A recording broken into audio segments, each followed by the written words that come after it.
अस्सलाम वालेकुम। क्या हाल है बेटा? सेकंड ईयर केमिस्ट्री ठीक ठाक हो? खैर खैरियत से हो? कैसी लग रही है आपको ऑर्गेनिक केमिस्ट्री? लास्ट 2 लेक्चर्स में जो मैंने आपको बताया था कि असल वाली केमिस्ट्री की, ऑर्गेनिक केमिस्ट्री की जो बेस है वो शुरू होती है, तो कैसा लगा आपको ये टॉपिक जो क्लासिफिकेशन वाला था और फिर मोस्ट इम्पोर्टेंट फंक्शनल ग्रुप वाला? जो तो हैं ना जनाब अच्छे बच्चे, उन्होंने तो याद किया होगा, और जो हैं बहुत अच्छे बच्चे उन्होंने बड़े अच्छे तरीके से याद किया होगा। और मुझे पता है या तो आप अच्छे बच्चे हैं या तो आप बहुत अच्छे बच्चे हैं, और मेरी इस उम्मीद को ख़राब नहीं करना, क्योंकि अगर ये उम्मीद ख़राब की ना तो मसला आपको हो जाना है। मैं आपको यकीन दिलाता हूँ कि अगर आपको पेज नंबर 127 के ये फार्मूलाज और ये अच्छे तरीके से रटा हुआ नहीं है ना, तो फिर समझ लें कि आपको ना ऑर्गेनिक केमिस्ट्री से थोड़ी सी नफ़रत हो जाएगी, आपको मुश्किल लगेगी, फिर आप इससे जान छुड़ाएंगे, और जान छुड़ाएंगे तो लेकिन ये आपकी जान छोड़ेगी नहीं। उसकी वजह मैंने आपको बताई है कि आपका बोर्ड के एग्ज़ाम में भी 3 लॉन्ग क्वेश्चन ऑर्गेनिक से हैं, फिर ऑब्वियसली शॉर्ट क्वेश्चन MCQs हर एक चैप्टर से एक MCQs है। उसके बाद जनाब मोस्ट इम्पोर्टेंट आपका MD कैट E-कैट, उसका एक जो लार्जर पोर्शन है सेकंड ईयर का स्पेशली, वो इसमें से ऑर्गेनिक केमिस्ट्री में से बनता है। इसलिए मेरी बात को माने, अगर किसी बच्चे ने याद नहीं किए ये फार्मूलाज और इसके साथ इंतहाई इजी तरीके से यूज टू नहीं हुआ, यानी कि मिसाल के तौर पे किसी भी जगह पे अगर ये लिखा हो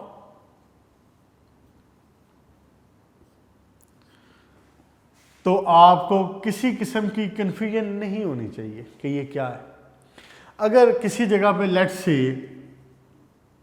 ये लिखा हो तो भी आपको किसी जगह पे कन्फ्यूजन नहीं होनी चाहिए। मैंने बताया नहीं है, अब ये ढूंढ लें खुद ही ये क्या है।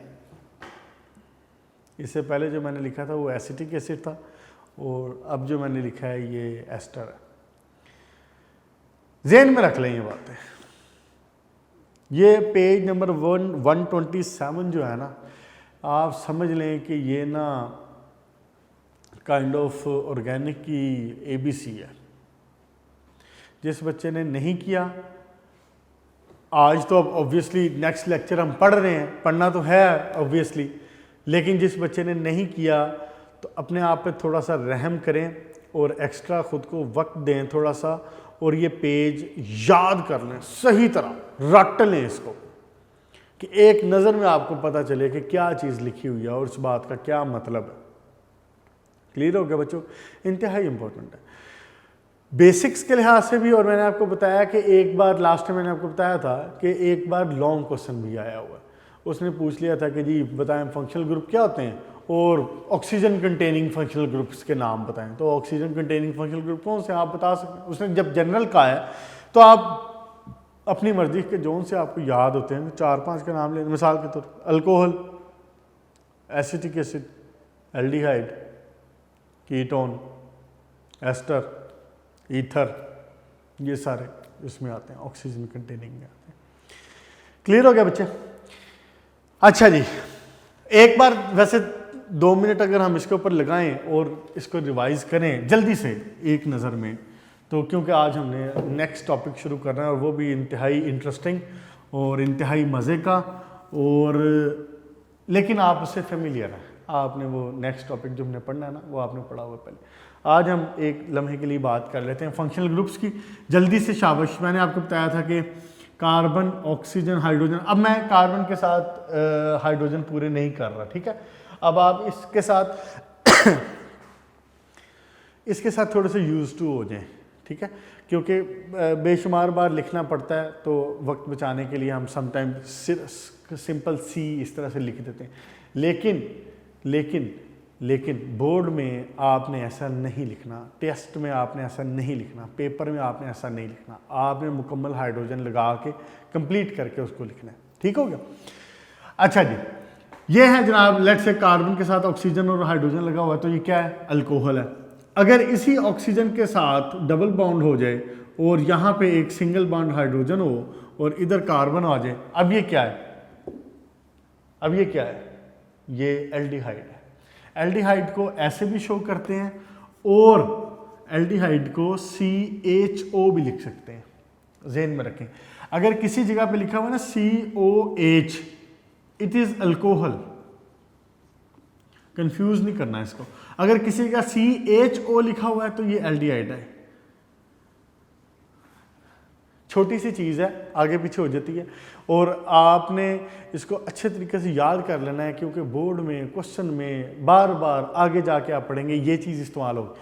कंफ्यूज नहीं करना। CHO मतलब एल्डिहाइड इसको कह देते हैं हम, और COH का मतलब होता है अल्कोहल। अगर O पहले आता तो फिर अल्कोहल। ओके जी, और क्या हो सकते हैं इसके अलावा? कार्बन डबल बॉन्ड ऑक्सीजन, इधर भी कार्बन इधर भी कार्बन, बताएं जी क्या? कीटोन। ओके जी, अगर carbon double bond oxygen, oxygen H, ये क्या जनाब? ये है एसिटिक एसिड, इसका एग्जैक्ट नेम है। इस वक्त हम इसको कहेंगे कार्बोक्सिलिक एसिड, कार्बोक्सिलिक एसिड। और एक बात और ज़हन में रख लें, जैसे इसका मैंने शॉर्ट बताया ना, इसका शॉर्ट होता है COOH। ठीक है, COH है तो अल्कोहल, CHO है तो एल्डिहाइड, COOH है तो कार्बोक्सिलिक एसिड। ठीक हो गया जनाब। मिक्स नहीं करना है, मुझे पता थोड़ा सा है वो काइंड ऑफ यानी कंफ्यूजिंग, लेकिन इसकी हिम्मत आपको करनी पड़नी है और इसको कंप्लीट याद करना पड़ना है। अच्छा जी, और क्या है? ये भी हो गया। अच्छा, CO डबल बॉन्ड O हो जनाब, और इधर अगर ऑक्सीजन के साथ, लेट्स से ऑक्सीजन के साथ पहले अगर यहाँ पे हाइड्रोजन होता तो फिर वही बन जाता जो भी मैंने लिखा था, कार्बोक्सिलिक एसिड। अगर मैं कहता हूँ कि ये चेन जनाब आगे चल रही है, तो अब ये क्या है? ये हो गया है एस्टर, सॉरी, ये क्या हो गया? एस्टर। और अगर सिर्फ CO है तो ये हो गया ईथर। ठीक हो गया जनाब। अच्छा जी, कीटोन भी हो गया, ये भी हो गया। हाँ, फिर अब क्या बात थी? मिसाल के तौर पे किसी जगह पे CH3 है, CH2 है, CH3 है, तो मैंने आपको बताया हुआ है कि ये अल्केन है। If there is no double bond in the whole chain, if there is no triple bond in the whole chain, पूरी चेन में डबल बॉन्ड या सिंगल बॉन्ड नहीं है तो वो अल्केन है। अगर अल्केन में से एक हाइड्रोजन निकल जाए तो वी से इट अल्काइल। क्या कहते हैं इसको? अल्काइल। और अगर इस हाइड्रोजन की जगह जो निकला है उसकी जगह कोई हैलोजन लग जाए तो इसको क्या कहते हैं? Alkyl halide. आप पूरा चैप्टर पढ़ेंगे इसका। ये क्या बन गया? Alkyl halide. अगर कार्बन किसी जगह पे भी चेन में कार्बन डबल बॉन्ड कार्बन आ जाए तो alkene, alkene. Carbon triple bond carbon आ जाए तो अल्काइन। ठीक हो गया जनाब। तो उसके बाद यहां से एक और बात भी निकाल सकते हैं, किधर गया है वो? कार्बोक्सिलिक एसिड रेज हो गया। अच्छा जी, ये देखिए जरा, कार्बोक्सिलिक एसिड अगर लिखा हो, ये कार्बोक्सिलिक एसिड है ना, ये कार्बोक्सिलिक एसिड है, तो अगर इस कार्बोक्सिलिक एसिड से यहां पे हैलोजन लगा दूं तो ये क्या हो गया? Acid halide. देखे ना, उससे बना है ना, कार्बोक्सिलिक एसिड से बना है। इसी तरह अगर यहाँ पे हो जाए carbon double bond oxygen, oxygen N2 आ जाए तो ये क्या हो गया है? Acid amide. ठीक हो गया। और कौन रह गया? एसिड भी हो गया, एमाइड भी हो गया, एस्टर भी हो गए। हाँ जी, अल्कोहल, सॉरी, ये जो मरकैप्टो था ये मैंने आपको बताया था, सिंपल। ये सबसे डिफरेंट है। अगर सल्फर है, जहां पे सल्फर का वर्ड आ जाएगा ना, वहां पे थायो का वर्ड इस्तेमाल होगा। वहां पे क्या वर्ड आ जाता है? थायो का। मरकैप्टो कह लेते हैं, थायो कह लेते हैं। उसके बाद और कौन है, फिर नाइट्रो, ये तो सिंपल है, आपने नाइट्रो वाला पहले पूरे चैप्टर में भी पढ़ा, NO2। क्लियर जी। आए जी नेक्स्ट में। बेटा वैसे तो मैंने आपको बताया है कि 7 चैप्टर का कोई टॉपिक नहीं छोड़ना, चाहे वो बोर्ड में पहले आया है, चाहे वो बोर्ड में नहीं आया, चाहे वो आसान लग रहा है, चाहे वो मुश्किल लग रहा है। अगर आप इसको अटेम्प्ट करना चाह रहे हैं तो आपने इसका कोई टॉपिक नहीं छोड़ना, कुछ भी दे सकता है, शुरू से लेके क्रैकिंग ऑफ पेट्रोलियम से लेके रिफॉर्मिंग से लेके क्लासिफिकेशन, फंक्शनल ग्रुप, जो आज पढ़ेंगे हाइब्रिडाइजेशन, आगे वाला जो टॉपिक है इसे आइसोमेरिज्म, हर चीज़ में से लॉन्ग क्वेश्चन दिया हुआ उसमें, इसलिए कोई टॉपिक नहीं छोड़ना इसका।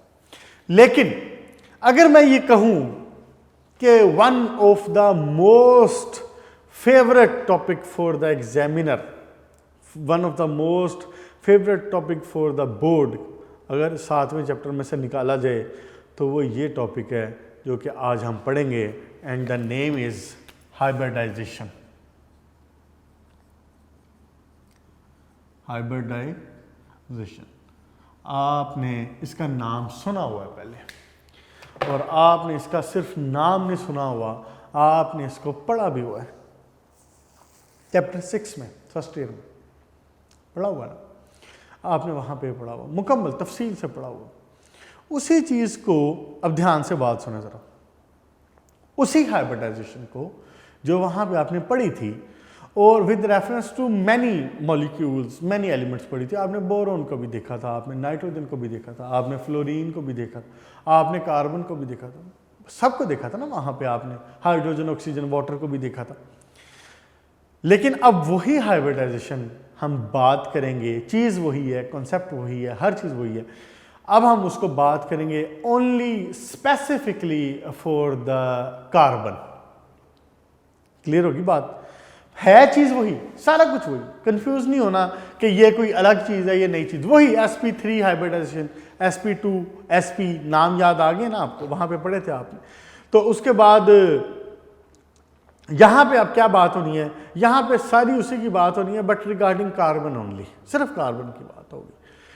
तो यहाँ पे इसने जो बुक में पेज नंबर 128 पे इसने लिखा हुआ है, और 128 और 129 और 130 पे ये टॉपिक चल रहा है। आपने इस बुक से इसको ऐसे याद नहीं करना, या तो आप नोट्स की हेल्प लें, या आप इसमें से खुद पॉइंट्स बनाएं, खुद इसकी हेडिंग्स बनाएं। इंतहाई इंपॉर्टेंट क्वेश्चन है, इसलिए इसकी हेडिंग्स के हवाले से थोड़ा सा गाइड मैं आपको कर देता हूँ।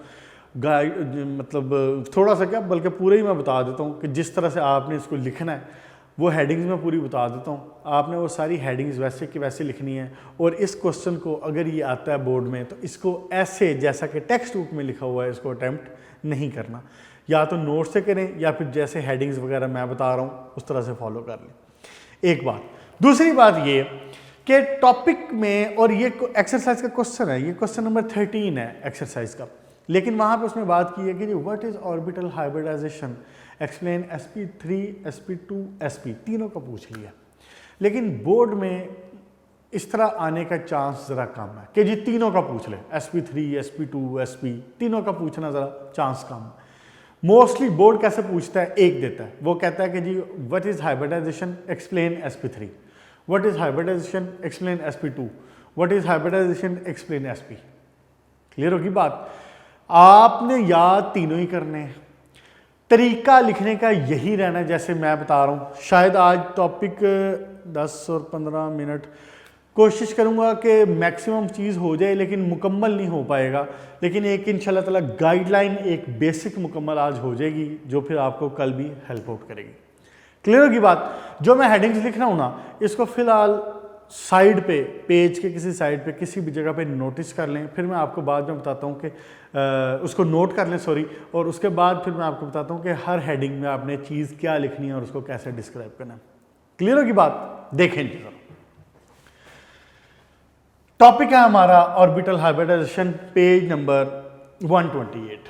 ठीक है, आपको पेपर में sp3 आया, sp2 आया, sp आया, जो भी आया, आपने सबसे पहली जो हेडिंग देनी है, मैं ये हेडिंग्स अब बार बार नहीं लिख सकूंगा, इसलिए एक बार इसको नोट कर लें अपने पास। सबसे पहली आपने हेडिंग देनी है जनाब डेफिनेशन। डेफिनेशन किसकी? What is hybridization? sp3 sp2 की बात नहीं कर रहा मैं अभी। हाइब्रिडाइजेशन क्या? What is hybridization? हाइब्रिडाइजेशन है क्या, उसकी डेफिनेशन ये मैं अभी बताता हूं कि क्या है। क्लियर जी? उसके बाद इलेक्ट्रॉनिक कॉन्फ़िगरेशन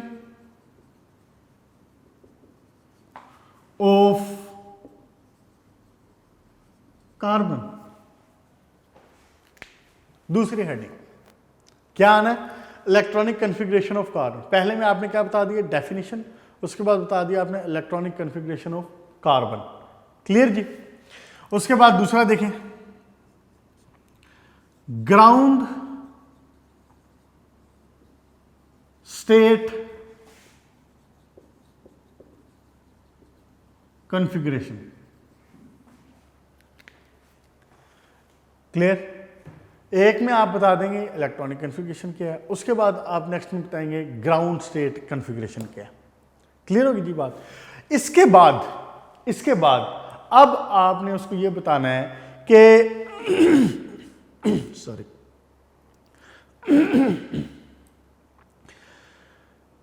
जोन सी उसने हाइब्रिडाइजेशन पूछी है, अब उसकी बात करेंगे। मिसाल के तौर पर उसने आपसे पूछा sp3 sp2 sp, कोई एक पूछी उसने, जिसका पूछा ना, अब उसके ऊपर आ जाएंगे डायरेक्टली। यहां पे आप क्या बताएंगे? हाइब्रिडाइजेशन। अब हाइब्रिडाइजेशन मैं यहां पे हेडिंग दे रहा हूं, यहां पे मैंने डेफिनेशन की हेडिंग दे दी थी, इट मेंट के हाइब्रिडाइजेशन है क्या। अब यहां पे जो मैंने हाइब्रिडाइजेशन की हेडिंग दी है, यहां पे मैं बताऊंगा कि sp3 क्या होती है, sp2 क्या होती है, या sp क्या होती है, जो भी उसने पूछा है, यहां पे अब हम उसकी डेफिनेशन, ये मैं आपको जब पढ़ाऊंगा तो फिर बता दूंगा कि डेफिनेशन क्या है। क्लियर जी? हाइब्रिडाइजेशन। नेक्स्ट देखें, excited state configuration. Excited state configuration में जो है चीज, बल्कि सॉरी, एक काम आप ये करें कि ये वाली जो हेडिंग है, ये वाली एक्साइटेड स्टेट वाली, ये इससे पहले लिखें, इसको यहां पे लिखें ग्राउंड स्टेट, उसके बाद आपने बतानी है एक्साइटेड स्टेट कॉन्फ़िगरेशन, इसके बाद आपने बताना है ये वाली जो अभी मैंने रेज की है, क्या कि हाइब्रिडाइजेशन की डेफिनेशन क्या है, या जो उसने टाइप पूछी है वो क्या है। क्लियर जी? क्या बन गई बात? डेफिनेशन में हम बात करेंगे हाइब्रिडाइजेशन क्या है, इलेक्ट्रॉनिक कॉन्फ़िगरेशन ऑफ कार्बन वो बताएंगे, ग्राउंड स्टेट कॉन्फ़िगरेशन क्या है कार्बन की वो बताएंगे, एक्साइटेड स्टेट कॉन्फ़िगरेशन क्या है वो बताएंगे। उसके बाद आप आएंगे अपने मेन जो आपको उसने sp3 या sp2 या sp का है उसके ऊपर। क्लियर जी? अब नेक्स्ट देखें, नेक्स्ट हेडिंग देखें, जरा गौर करें, हाइब्रिडाइज्ड स्टेट कॉन्फ़िगरेशन। अब इसमें हम क्या बताएंगे? इसमें बताएंगे कि जो मैंने यहां पे हाइब्रिडाइजेशन बताई है, जो उसने पूछी है, अब उसके अंदर इलेक्ट्रॉनिक कॉन्फ़िगरेशन में क्या तब्दीली आई है, कौन से ऑर्बिटल मिले हैं, कौन से ऑर्बिटल नहीं मिले, क्या मामला बना है। इसी के अंदर फिर हम बाद में फिगर भी बना लेंगे। क्लियर होगी जी बात? अच्छा जी, यहां तक हो गया। उसके बाद नेक्स्ट देखें, ज्योमेट्री क्या है। जो भी हाइब्रिडाइजेशन आप बता रहे हैं, sp3 sp2 sp जो भी बता रहे हैं, molecule will have a specific geometry, उसकी एक स्पेसिफिक ज्योमेट्री होगी, अब वो ज्योमेट्री बताएंगे क्या है। क्लियर। उसके बाद देखें इस ज्योमेट्री के लिहाज से there must be some angle, कोई एंगल तो होगा ना ज्योमेट्री के। जैसे मिसाल के तौर पे मैंने आपको बताया हुआ है, एक दफ़ा पहले भी मैंने आपको ये मॉडल्स दिखाए थे। लेट्स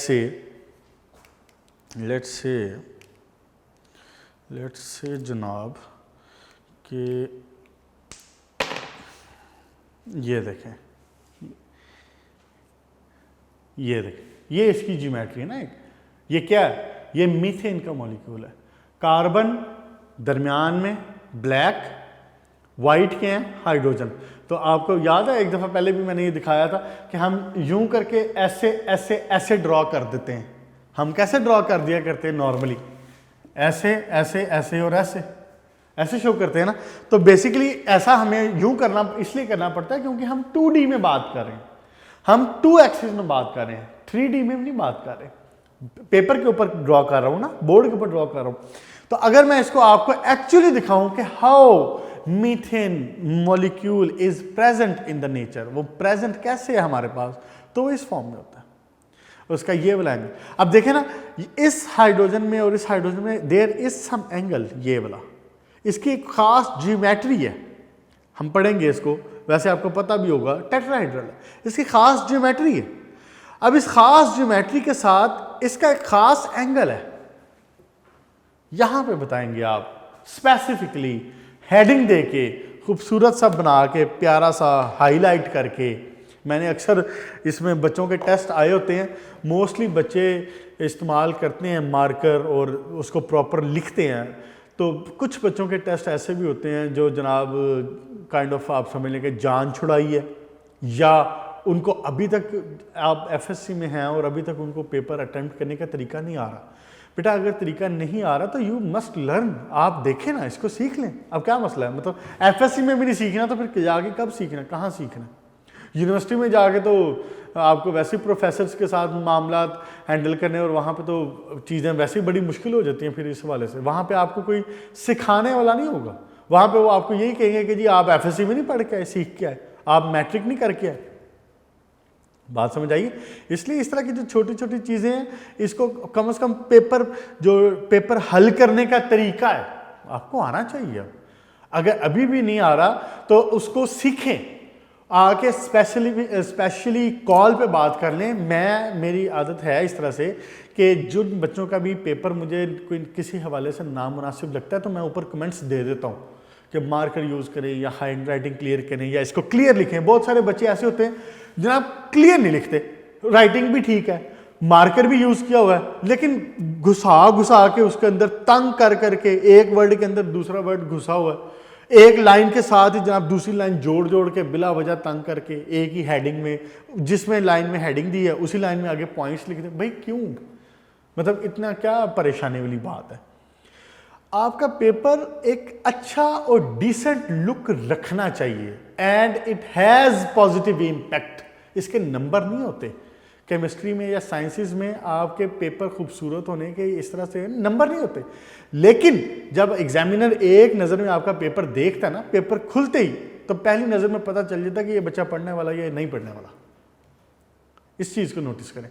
पेपर हल करने का तरीका ये इंतहाई ज़रूरी है। अगर वो क्लियर नहीं है तो उसको क्लियर करें, उसको सीखें, मुझे कॉल कर लें, पूछ लें, बात कर लें। वैसे कमेंट्स को उसको जो मैं दे देता हूँ आपके टेस्ट के ऊपर, उसको नोटिस करें, मॉडिफाई करें, अपने आप को डेवलप करें। अच्छा जी, बात ये हो रही थी कि ज्योमेट्री में आपने ज्योमेट्री बतानी होगी, उसके बाद एंगल में आपने फिर एंगल बताना होगा। ओके, नेक्स्ट क्या बात, हाँ जी, लास्ट दो जो होंगी आपकी हेडिंग्स, यहां पे लिख दूं आगे, एग्जाम्पल।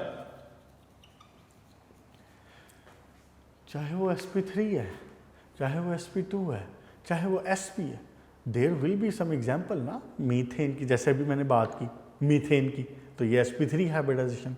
इसी तरह ईथेन, इथीन, इथाइन डिस्कस करेंगे इंशाल्लाह ताला। तो ये एग्जाम्पल है सारी उसकी। उसके बाद आपने एक लास्ट हेडिंग देनी है और उसमें आपने बताना है नंबर ऑफ बॉन्ड्स। ये लास्ट हेडिंग। इसमें आपने बताना नंबर ऑफ बॉन्ड, जब पढ़ेंगे इंशाल्लाह ताला तो फिर तफसील से इसको डिस्कस करेंगे नंबर ऑफ बॉन्ड्स में क्या है। क्लियर हो गया बेटा बात? ये हेडिंग्स मेरे लिहाज से मुनासिब है। अगर आपको लगता है कि जी आप इसमें इंट्रोड्यूस करवा सकते हैं समथिंग, इसमें कुछ चीज़ इन्हांस कर सकते हैं, इसको ज़्यादा बेहतर तरीके से इंप्रूव कर सकते हैं तो ज़रूर करें, लेकिन इससे कम नहीं बात करनी। पेपर में जब आपने लिखना है ना तो इनमें से कोई हेडिंग मिस नहीं करनी। ये हेडिंग्स आपके इस टॉपिक को इंशाल्लाह कंप्लीटली डिस्क्राइब करेंगी, इससे कम नहीं लिखना। हाँ, अगर आप किसी जगह पे समझते हैं कि सर ये हेडिंग भी बन सकती है, इस चीज़ को यूं भी बयान किया जा सकता है, ज़रूर करें, बिल्कुल ठीक, अच्छी बात है। क्लियर जी? डन? Okay, good. अब टाइम है हमारे पास सिर्फ 5 मिनट, आज तो बात मुकम्मल नहीं हो पाएगी। शुरू करते हैं थोड़ा सा। What is hybridization? हाइब्रिडाइजेशन है क्या? बेसिकली इसने बुक में डेफिनेशन नहीं लिखी हुई, लेकिन आपके फर्स्ट ईयर की बुक में लिखी हुई थी। मैं यहाँ पे नहीं लिख रहा, बोल देता हूँ 1-2 बार, आप उसको नोट करें, अपने पास लिख लें जल्दी से, शाबाश। Hybridization is a process. बच्चों ये लिख लिया ना सबने, कोई मिस ना हो। 1 2 3 4 5 6 7 8 9 10 हेडिंग, ठीक है। Hybridization is a process in which orbitals of different shape and different energy, orbitals of different shape and different energy intermix या कंबाइन, जो मर्जी वर्ड यूज कर लें, इंटरमिक्स और combine with each other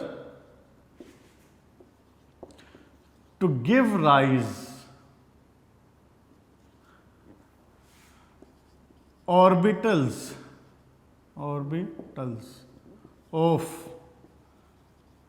same shape and same energy। क्या हुई बात? Hybridization is a process in which orbitals of different shape and different energy intermix together, combine together and give rise to the orbitals of same shape and same energy. क्या बात है, sorry क्या मतलब है इस बात का? क्या मतलब है इस बात? आपको पता है कि s orbitals have lower energy, p orbitals have higher energy. ऐसे होता है ना, s के एनर्जी कम है, p की एनर्जी ज्यादा है। एस की शेप क्या है? एस की शेप स्फेरिकल है। पी की शेप क्या है? पी की शेप डंबल शेप होती है।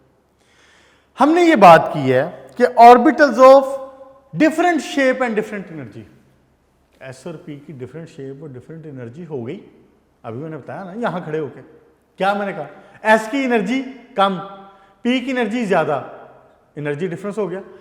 फिर मैंने बताया एस की शेप स्फेरिकल, पी की शेप डंबल, डिफरेंट हो गया। Orbitals of different shape and different energy, S और पी, मिसाल के तो आपके लेवल पे एस और पी आपने स्टडी करना। बल्कि याद है आपको ये भी, जब आपने पीछे चैप्टर पढ़ा था छठा, तो उसमें हाइब्रिडाइजेशन की बात हुई थी, DsP2, DsP3, sp_d2, ये सारी हाइब्रिडाइजेशन। तो ये टाइप्स इसकी मौजूद हैं, लेकिन कार्बन के लिहाज से जब हम बात करते हैं तो we will discuss sp3, sp2 और sp। ठीक है, कंफ्यूज नहीं करना। कहीं डी पे इन्वॉल्व हो रहा है तो डी भी लिखा जाता है, sp3d, sp3d2, ये सारी टाइप्स मौजूद हैं। लेकिन कार्बन के लिहाज से जब बात करें तो there are 3 types, sp, sp2, sp3। ठीक है जी। Orbitals of different shape and different energy, यहां तक बात मुकम्मल होगी। इंटरमिक्स, एक ऑर्बिटल ये है स्फेरिकल, एक ऑर्बिटल ये है dumbbell shape, they intermix and with each other and to give rise orbitals of same shape and same energy.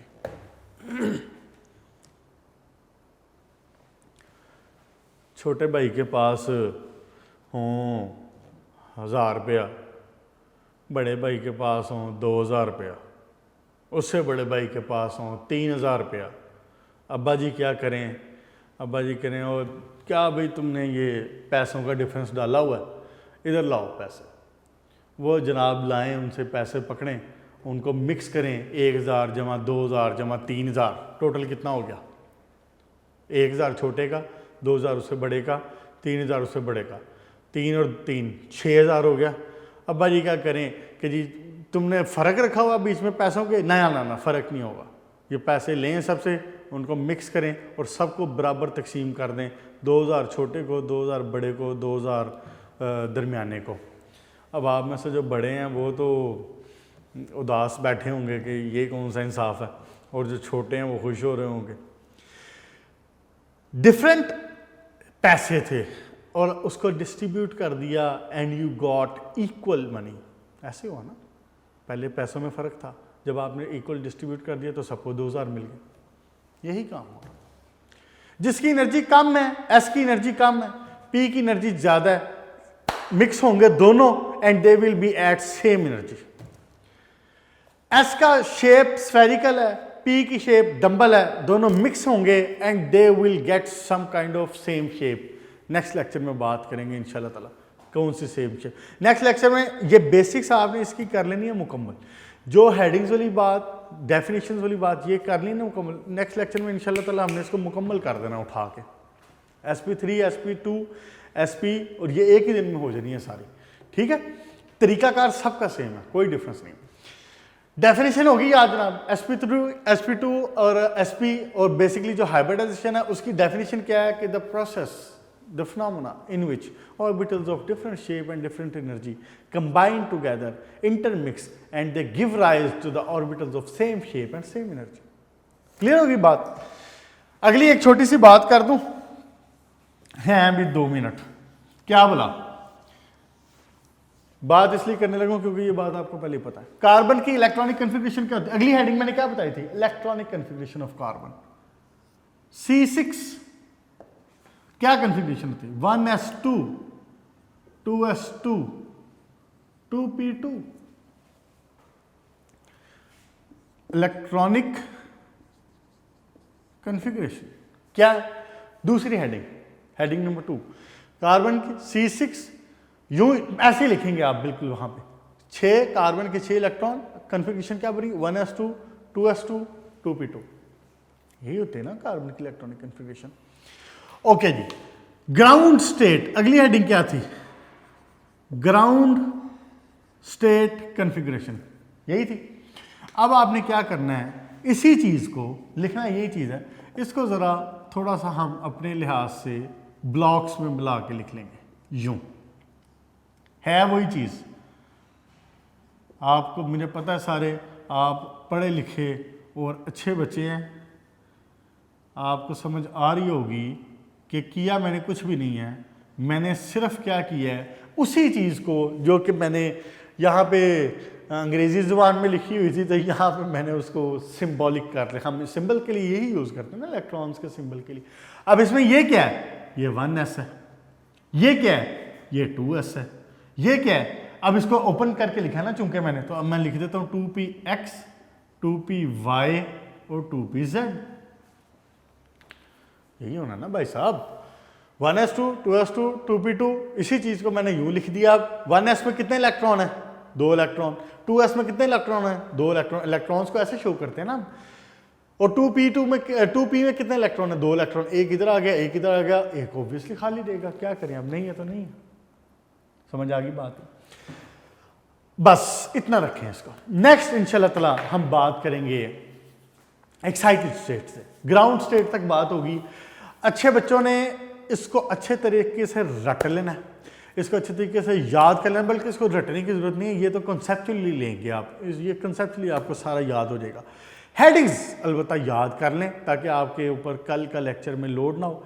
Headings याद कर लें, किसी का फंक्शनल ग्रुप का मसला है वो मसला हल करें, यहीं पे करें, अभी करें, आज ही करें, और उसके बाद आप ये वाला करें जनाब अपना इसका हाइब्रिडाइजेशन की हेडिंग्स वाला, डेफिनेशन वाला, ये बेसिक सी जो बात हुई है उसकी कन्फिग्रेशन की और उसकी ग्राउंड स्टेट की। नेक्स्ट इंशाल्लाह जब हम शुरू करेंगे तो we will discuss about excited state. यहाँ तक मुझे इजाज़त दें, अब अपना ख्याल रखिएगा, गुड लक।